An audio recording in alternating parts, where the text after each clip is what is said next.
I'm Angela Kelly Robeck, host of the Empowered Principal Podcast, a part of the Education Podcast Network, just like the show you're listening to now. Shows on the network are individually owned and opinions expressed may not reflect others. Find other education podcasts at edupodcastnetwork.com. Hey, welcome back. Steve here, and today I'm talking with Kai Kushner and his father, Warren Kushner, and they talk with me about balancing academics and athletics. Kai is 17 and a competitive surfer who is one of the top junior male surfers in the U.S.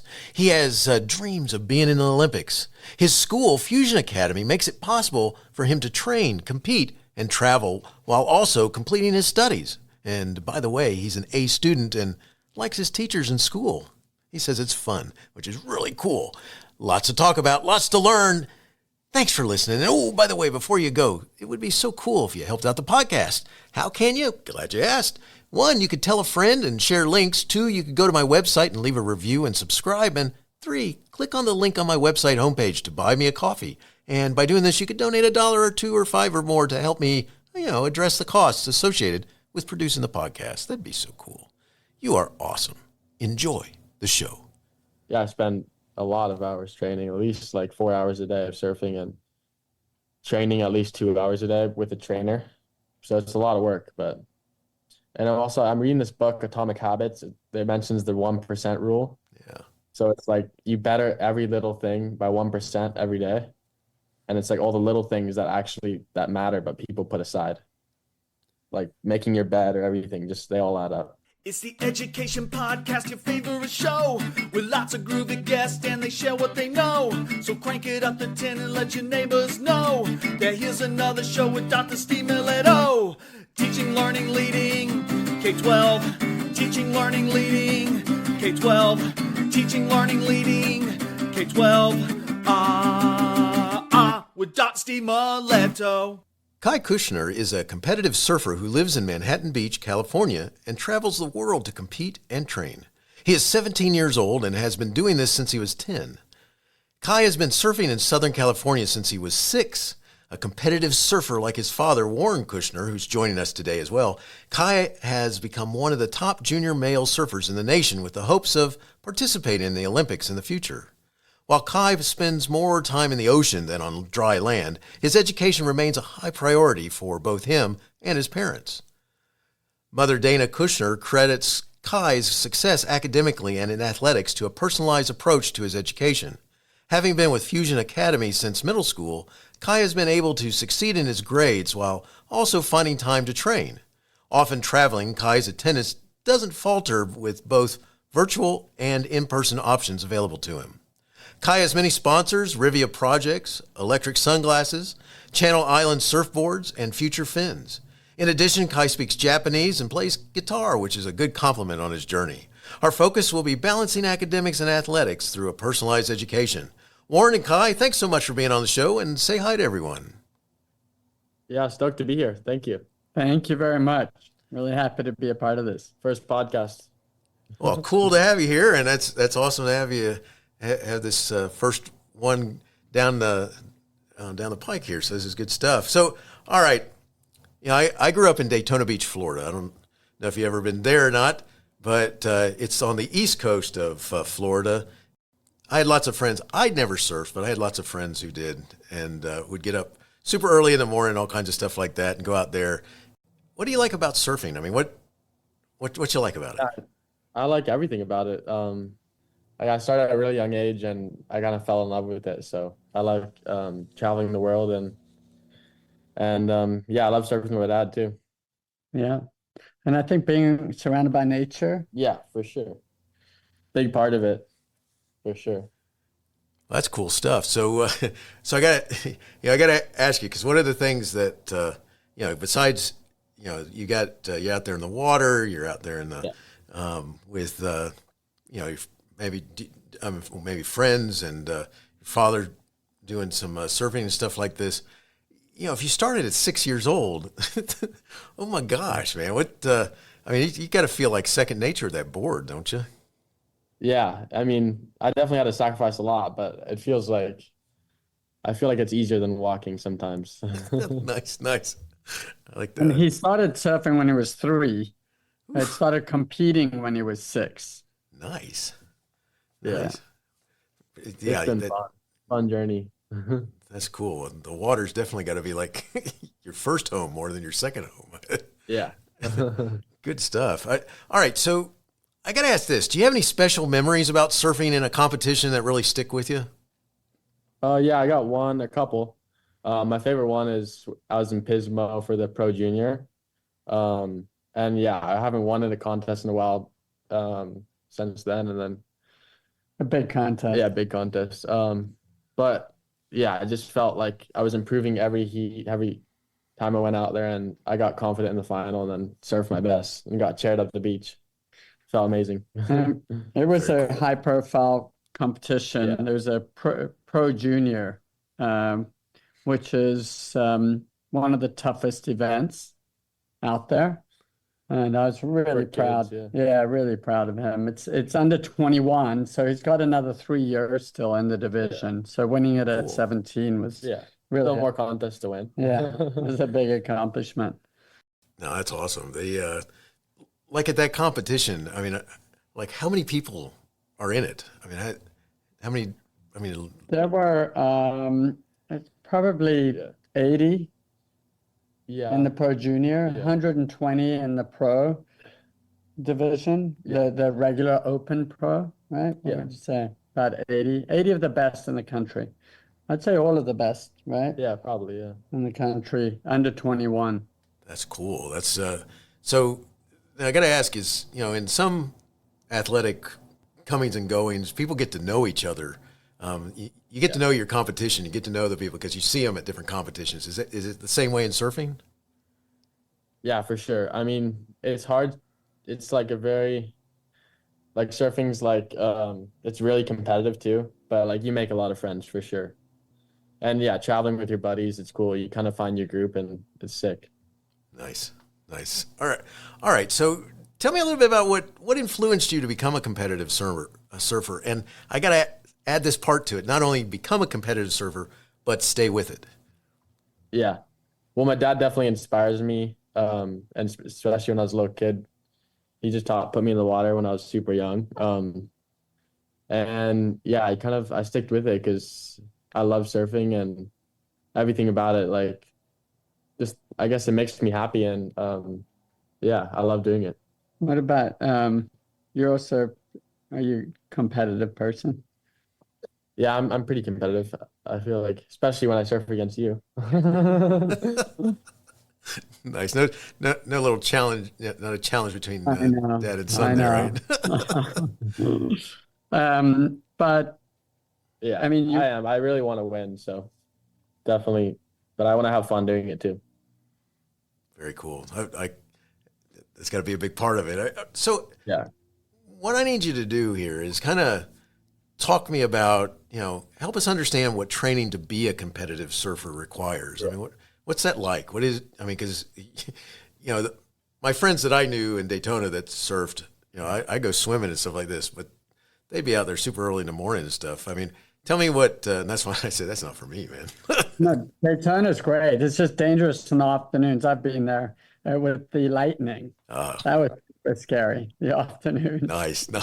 This is interesting talking to someone who's surfed it because I have no clue what it would be like. I knew what it was like with, just swimming in it. It's But fun. It's a fun place. Kai hasn't been. I was over there filming a commercial for Range Rover. So oh, cool. at the Speedway. Yeah. Yeah, basically the training, I mean, it's a massive commitment. For sure. Yeah, I mean, I'm training so many hours a day. Like, it's like more aspects too than just training on land and surfing. A lot of it's mental and like keeping up with like meditation practices is so important. And I feel like the better person you are, the better the surfer you'll be too. So it's teaches you everything, surfing. Very cool. So do you have like a regimen that you go through where, you get, when you're really being focused on competition, you get up so early in the morning, you eat certain things, you work out, do different I mean, tell us a little bit about that type of stuff. What do you do to be able to be on that board and be out there in the water and not? Sure. not fall all the time or something. Yeah. I mean, it's all about preparation. Like the more you prepare yourself, it's like during the event too, like we have a schedule, so we'll write down every night what we're gonna do, and we'll like fill out the whole day with stuff we need to do. And yeah, it's all about preparation. What about how do you stay fit? Yeah. How many hours do you spend surfing a day training on it? Yeah, I spend a lot of hours training, at least like 4 hours a day of surfing and training at least 2 hours a day with a trainer.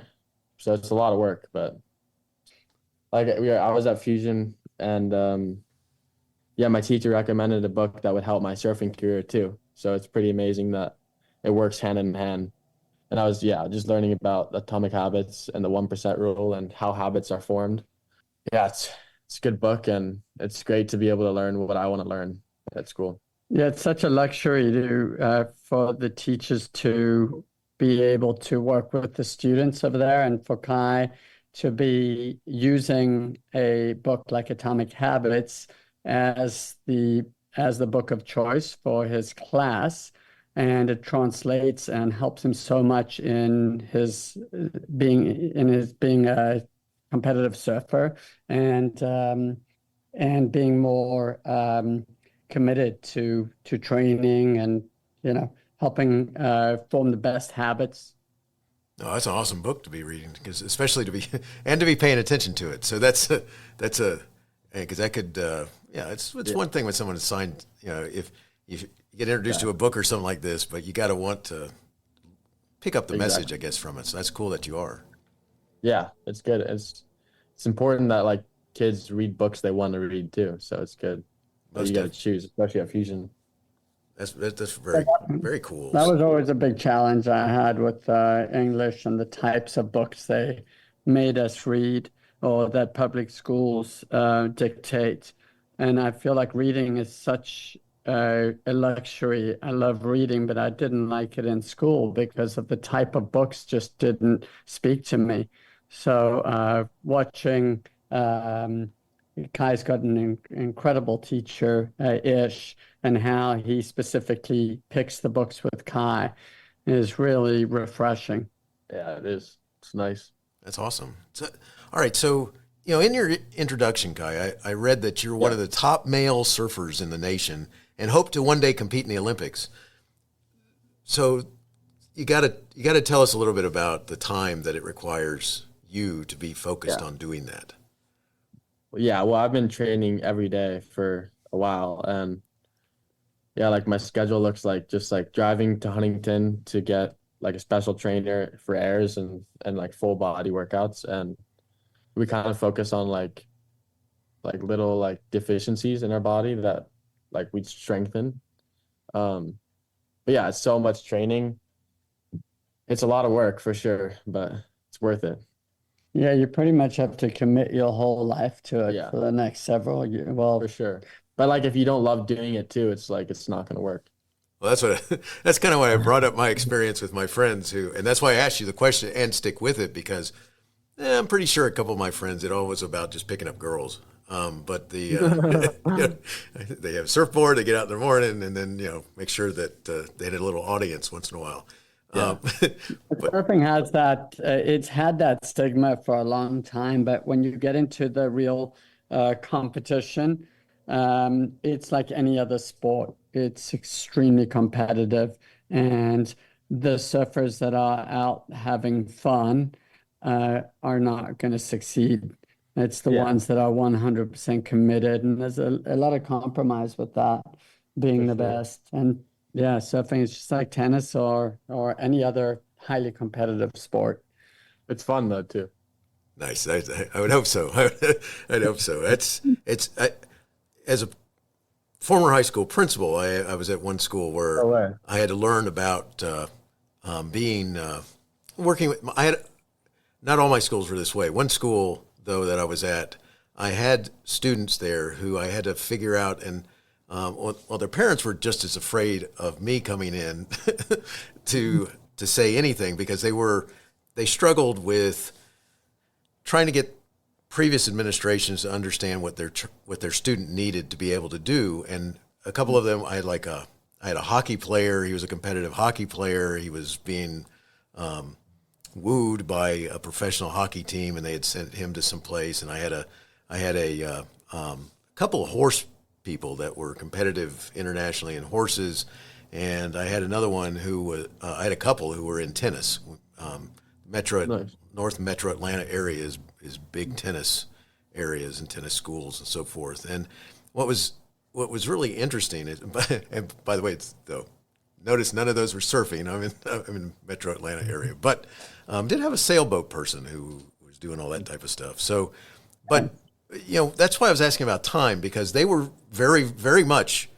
What we had to do is be willing to work with them, and I'm going to talk more about that in a minute when we talk more about fusion. But it was a lot of commitment to time, and that time meant that for them to do studies and things like this, they had to figure out time for that as well.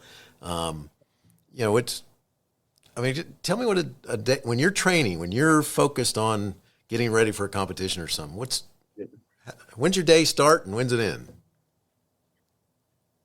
It starts on location when you're there, right? From the week before. Okay. So it starts, it depends on how I feel too. Like before contest, you don't want to overdo it too. Like you usually want to do the work before. But like sometimes I wake up early and surf, and then it's mostly about like drinking enough water, all the little things too. And getting mentally prepared and stuff. And it's important too, like with nature, when you're in nature and all these events, it's like you got to stay, like take a moment and just breathe in the fresh air and relax. I guess it's a lot of pressure too. I can imagine. I think a normal day would be depending if at the event. Yeah. The competition starts at 7 a.m. sometimes. So if you wanted to practice before the event, you're going to have to get up at 5:30 and be in the water first light. Yeah, for sure. Yeah. For sure, yeah. Just usually a normal day is wake up before the contest, surf, and just prepare yourself, watch a couple of the heats. And it's all about strategy and stuff, coaches. And for you, you don't like to get to the beach. Early, So after the morning practice, we go home and you I do all of my stretches, and I roll out my whole body with it like a ball. Yeah. It hurts super bad, but it's definitely worth it. And I do that, and I do some band exercises, and then a couple other secret exercises. No, I'm joking. But just a kind of body preparing, and also do foundation training. It's like breathing in. It's really good, like lengthens your spine. So it's good. A lot of stuff. And then where do you go from there? And then from there, I guess I got on the beach like usually like an hour before the event or before my heat. And usually watch the waves, do another warm-up routine, and surf before I surf in my heat. And then I should be all readied up and fired up. Cool. Yeah. That's process. That's a neat process. So I got to ask this. So do you like try to put certain thoughts into your mind when you're getting ready to compete? Or is there something that you're thinking about? Or well, it's important, like what you think about for sure, like in your heat. It's like all the preparation too gives you confidence. But like I try and think about just what's happening now, like, and sometimes you get carried away about I might lose, or a lot of like negative thoughts, like, or just like the outcome or what it could be. But you guys got to focus on what's happening now. Okay, I just need one more wave, just wave by wave. That's cool, because it's one of the things that's fascinating about your sport, first of all, and then the fact that the levels that you're achieving at is that you're dependent on nature as well. So what's that like when you're trying to make that? All right. So first of all, before I ask that question, I got to get you to speak some lingo for me. All right. Talk to me how you would be talking about whatever the wave or the tube or whatever the thing is that you're trying to make happen out there. What What's your lingo? I don't know. It's just like it's not lingo to me anymore, I but can imagine. I guess we call like if you do a good term, you said like good turn. So that was a hammer or something. There you go. There you go. Now you talk. Why don't you describe like an incredible wave, turn by turn? No, because then I was just making weird sounds. I don't think people want to. It's weird. We just get super psyched up. So we just like, I guess psyched is one. Okay. Stoked, psyched. Sick. Yeah, sick. That was a hammer. Just drop the hammer. Nice. Yeah. I was just thinking that you got your own language that at some point that you're talking that when you're with the other surfers and stuff, and it's I was just curious what some of that might be. So I think that you describe a wave as in the different turns. yeah. So Okay, all right, sure. So take off, paddle, take off. Paddle, take off, huge turn, bang. One more. Woof. Pull in. Yeah, pull in barrel and then Driving in the barrel. driving in the barrel, air reverse, backflip, Full rodeo. That's not cool. what you usually do. So Pretty rare, but what's driving in the barrel? driving the barrel is when you go like under the lip and you kind of disappear from sight. There you go. That's what I'm talking about. There we go. and you move And you're driving, so you're like trying to stay over the foam ball. And if the foam ball gets you, it's hard to it's like turbulence on a plane. Gotcha. when you pull into the tube, you can't just stand still Yeah. and expect it Yeah. to send you out. I remember when I was a kid, I used to when I pulled into a barrel, I'd just close my eyes and just hope I come out, but it's not the way to do it. So you kind of have to walk the board or something like that, or would you have to? You just gotta move the up and down the wave to get speed. Gotcha. Cool. You're in this very sort of, well, depending how big the barrel is, but you have to use your hips and your feet and draw your knees to your chest so that the board goes up and down inside the barrel, and that will help drive you through the barrel and get you out. Gotcha. Very cool. Well, thanks for talking me through that. That's pretty cool stuff. So you're 17 now and been surfing for a while. You have to attend school somehow, and we're getting ready to talk a little bit more. You mentioned Fusion Academy just a minute ago. We're going to get into it a little bit more. But before we do that, what barriers do you have to deal with, in order to stay up on your schoolwork and stuff? So what sorts of things might make it difficult, especially if you're in a regular school? Well, definitely not having a flexible schedule would be very hard. Yeah. It'd be almost impossible to become the best. So having a flexible schedule, and especially at Fusion, we have one-on-one teaching. So I'm able to learn a lot quicker and get through the work, connect with the teachers. And yeah, I've been able to keep straight A's since I've been there. So Nice. it's teachers, and it makes it fun learning too. And I think what the difficult part is all the travel. Yeah. So Zoom, right? Yeah, so you Zoom, Yeah. flexible schedules, but he travels so much. It's literally, a month in Indonesia and, Florida, Virginia. El Salvador, Now we're going to Barbados, right? Barbados, And Puerto Rico. Yeah. Yeah. So there's about probably 6 months, a year of travel. Yeah. And Maybe more. So I think that would be the biggest hurdle. And then besides that, it's all the hours you spend training. Yeah. And also with surfing in particular, the waves are better in the morning. Yeah. So usually when I was in public school or elementary school even, I would just I would go to school and I'd be like, wow, the waves are fire now. They're good. And then when I get out of school, the wind's up and it's really bad. So it's having I go to school now at 10:30. So I can surf in the morning and it's perfect. Yeah. Cool.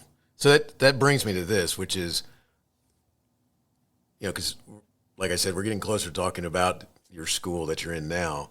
But Talk about what a school has to be willing to let you do in order to surf or be competitive, but not let you ignore your academics. Well, it definitely has to be flexible again, and like understand what the student needs too for their sport. So Yeah, the a sport's lot of things. it's like a career. So it's an early Yeah, career. exactly. Yeah. And it leads to a lot of other things too. So for a sort of a normal school, I think it would be very, very difficult to help an athlete progress as much as they need to progress because of the schedule and because of the homework and because of how little they accomplish in class because of the size of the classrooms too. Oh, that's important, big time.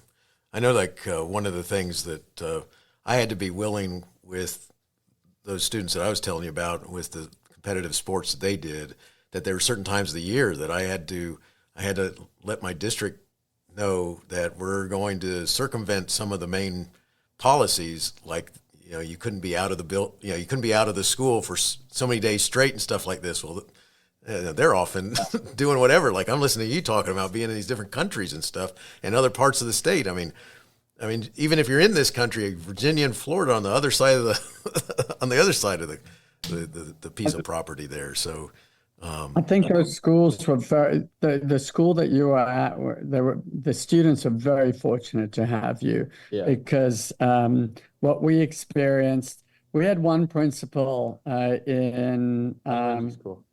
elementary school that was amazing and that had a similar point of view that you do, to where you understood that young athletes need flexibility, and the district and the rules were written a long time ago with how much time kids need to spend at school and how little they can miss.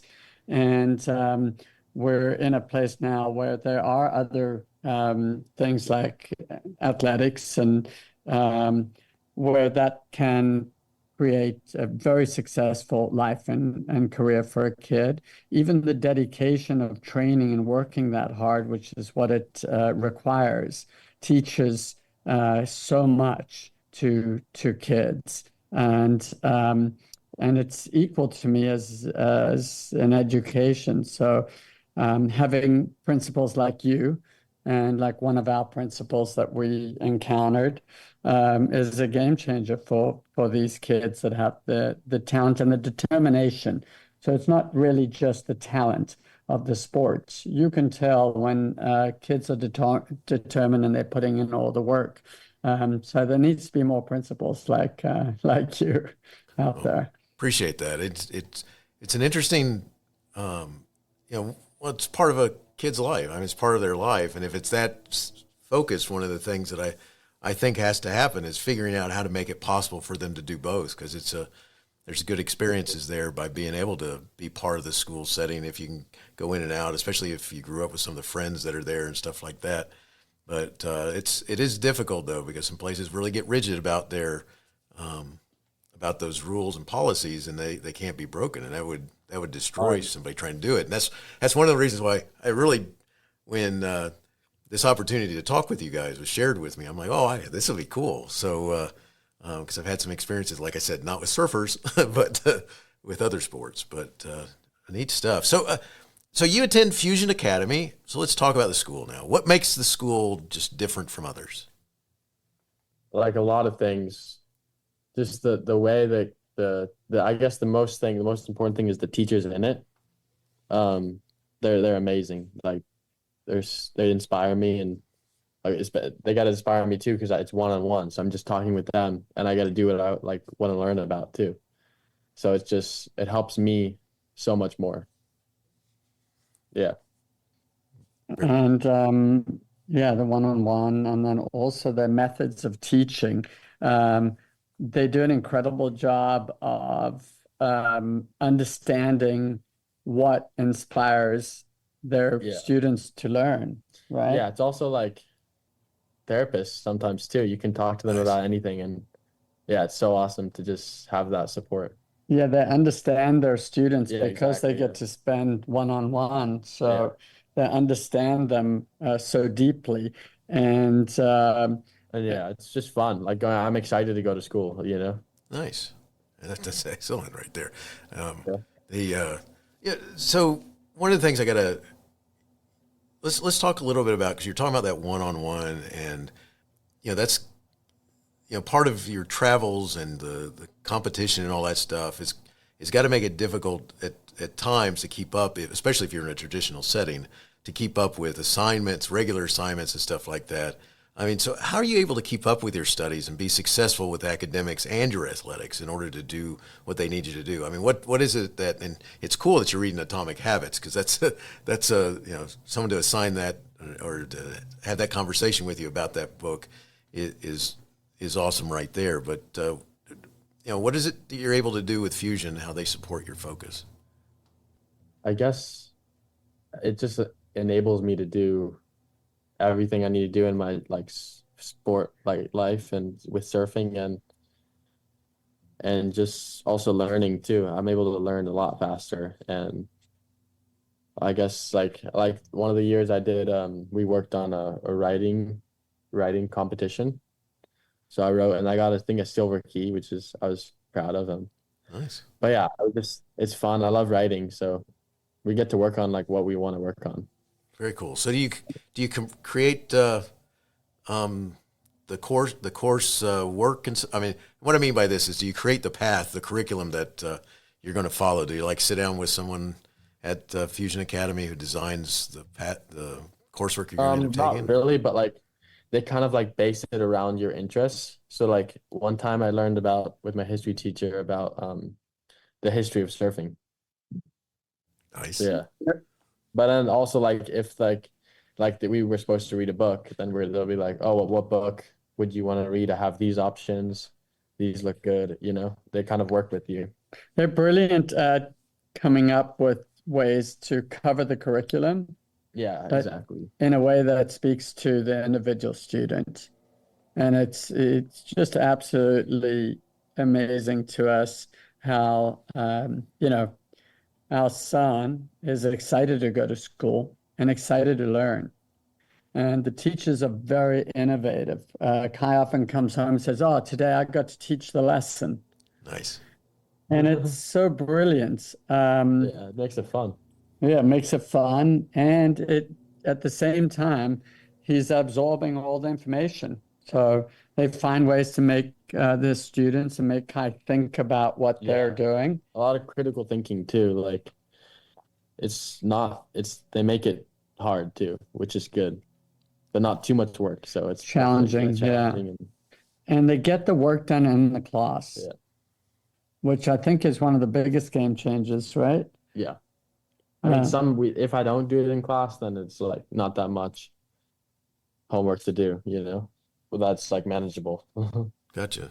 So do you ever go to a building, or is it all online, or is it, where you're interacting? Is it a combination of going to a building and doing online?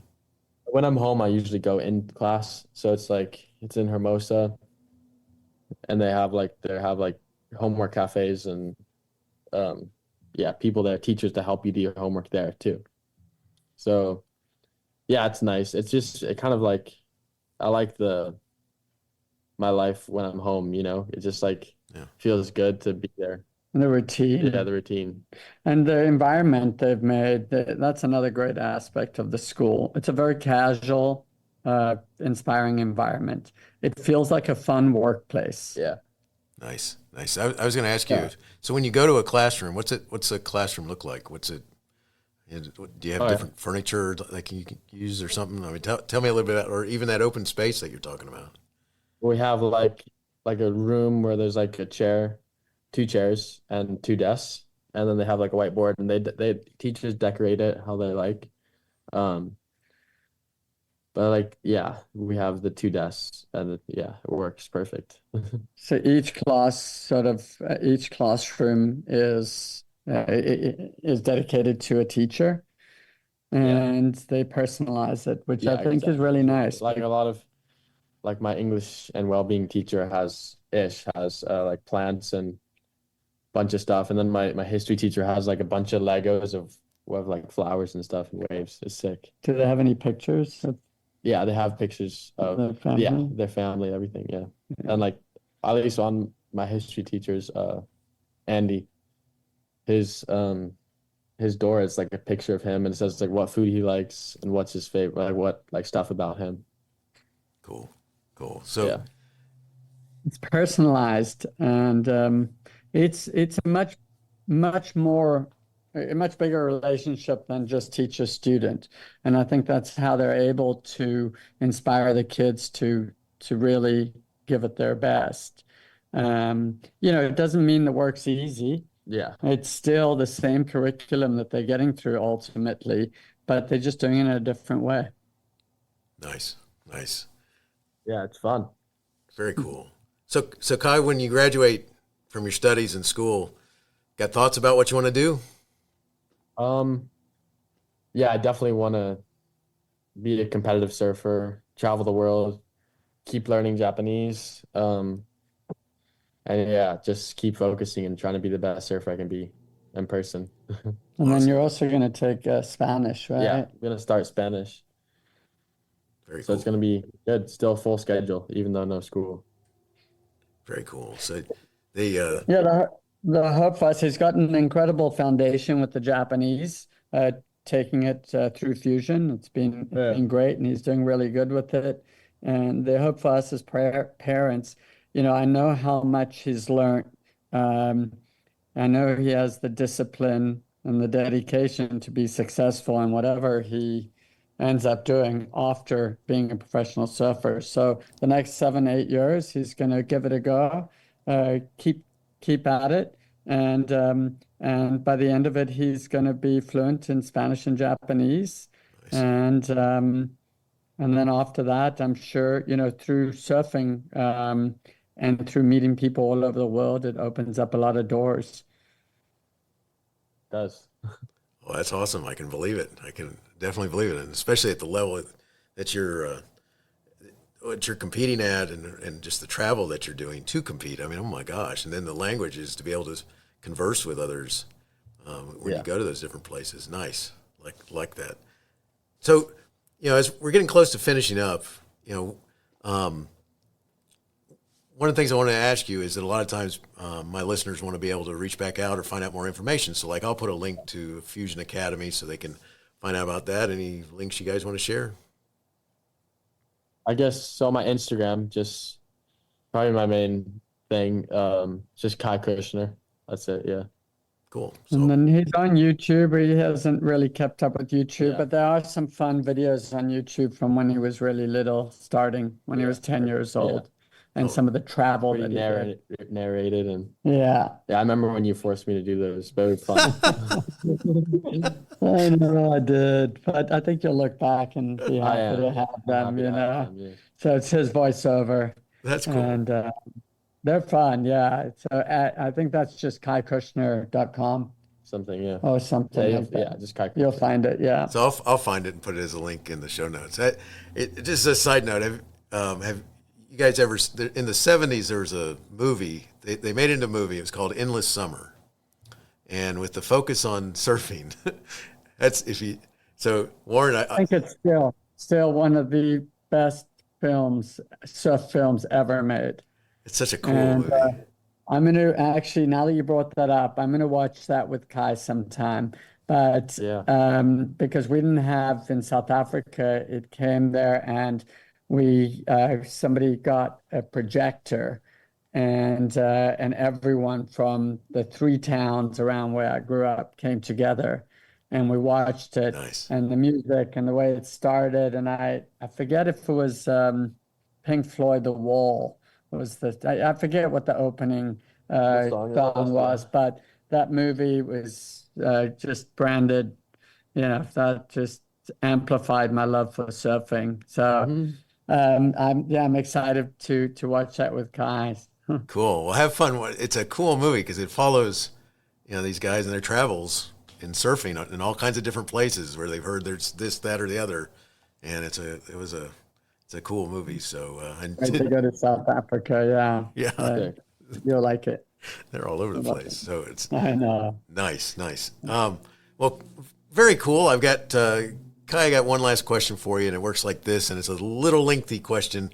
But if you had a chance to talk with a conference of high school administrators, what would you want them to remember about that's helped you be successful in school and athletics? I mean, it would, something like, what could they do differently to help other students be able to pursue their dreams and not have to sacrifice their academics or athletics, but be able to pursue both? What would you tell them? Every kid is different and have different strengths and weaknesses, whether it's athletic or art or academics. So the biggest challenge with traditional school is that they teach all the students the same way and they grade them according to one bar. So I think that kids would be more successful and motivated if they're graded and taught like according to their like individual ability. So I think school administrators should encourage teachers to try and gauge each student's own ability and inspire them to be the best they can be. I think, being a successful athlete takes a huge amount of dedication. So teachers should respect that and be like understandable on these students and lenient, and should be mindful of the amount of homework they're giving them because we have so much on our plate. Very cool. Thanks for sharing that. Kai and Warren, thank you so much for talking with me about competitive surfing, Fusion Academy, and balancing academics and athletics through personalized education. That's so cool. I'm wishing you the best in all you do, and good luck on that. I can't wait to hear your name again on wherever it's the Olympics or whether it's winning some great big competition. That's cool stuff. Thanks so much. Thank you very much. That was really a pleasure. Yeah. Hey, you have been listening to Teaching Learning Leading K12, a podcast to help you help kids achieve their dreams. Teaching Learning Leading K12 is a member of the Education Podcast Network. Podcasts for educators, podcasts by educators. Teaching Learning Leading K12 is a member of the podcast network based in Canada called Voice Ed Radio. Voice Ed Radio, your voice is right here. The opinions expressed on Teaching Learning Leading K12 are those of the guests and host. Teaching Learning Leading K12 is intended to share ideas, advice, and suggestions. Teaching Learning Leading K12 is produced for educational purposes.